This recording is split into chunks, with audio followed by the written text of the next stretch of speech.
I'm Laura, and I'll be sharing with you the activity Cap and Trade game. This lesson is a game that simulates a cap and trade system to limit greenhouse gas emissions. It helps students think critically about the benefits and challenges of cap and trade as a policy choice. This lesson is appropriate for high school with strong ties to human geography and environmental science, both AP and general, as well as economics, geography, and government. In this lesson, students will be able to explain the concept of cap and trade in their own words, identify advantages and disadvantages of cap and trade policies, and they'll record data, track financial transactions, and make strategic decisions in order for their business to survive. For the game, every student will need 2 dice and $1 million of play money printed and cut out from the lesson plan.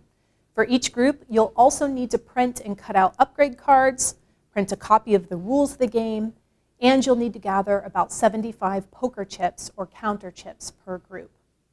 The lesson starts with students thinking about where greenhouse gas emissions originate, and we provide this graph to help you jumpstart the discussion. Since electricity production is a huge source, in the game, each student will represent one power plant generating electricity and emitting greenhouse gases. Let's start by dividing students into small groups of 5 to 7 each. Each group will represent all of the power plants operating under one cap and trade system.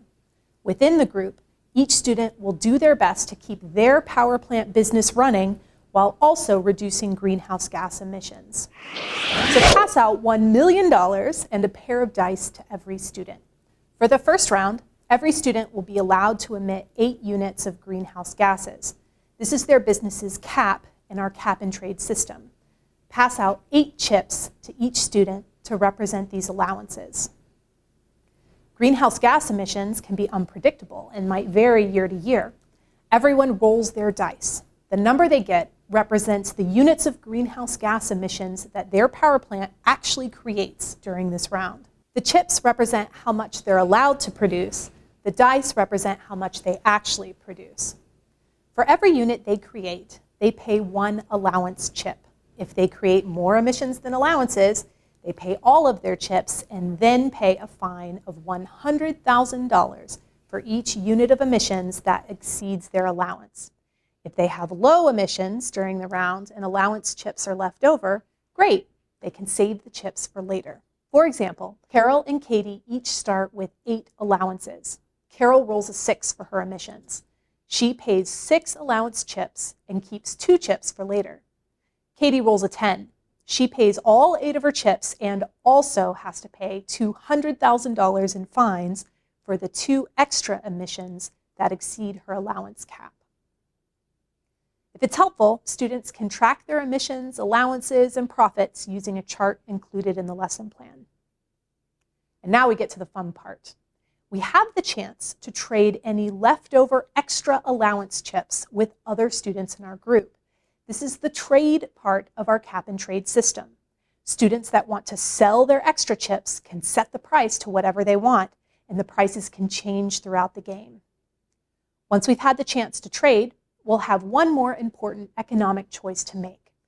Do we want to spend money in order to upgrade our factory to be more green before the next round? There are 4 possible upgrades that students can make to their plant, assuming that they have some money to purchase them. Some upgrades provide extra money, and some help students get a more beneficial role in the future. We've just finished round 1 and are about to start round 2, but here's a catch. Our cap is going to change. Instead of receiving 8 allowances, for round 2, we'll only receive 7. Pass out 7 chips to each student for round 2. And heads up, the allowances will reduce by 1 every single round of the game. Now that our businesses have new allowance chips, roll the dice and see how many emissions they create during this round. Then hand over allowance chips, pay any fines, then trade and make upgrades. This continues through 8 rounds of the game. After 8 rounds, our cap is 0. Some of our power plants made business decisions that have allowed them to survive, and some businesses went bankrupt. The player with the most money wins. Now that we've seen cap and trade in action, it's time to analyze it as a policy choice to reduce emissions. Discussion includes questions like, How did emissions change in your group throughout the game? How did the price of allowances change? What are some of the pros and cons of this strategy? Students might notice that some businesses went bankrupt and think about what that does to the cost of electricity for customers. Some might notice how many rounds it took to have an impact on emissions levels.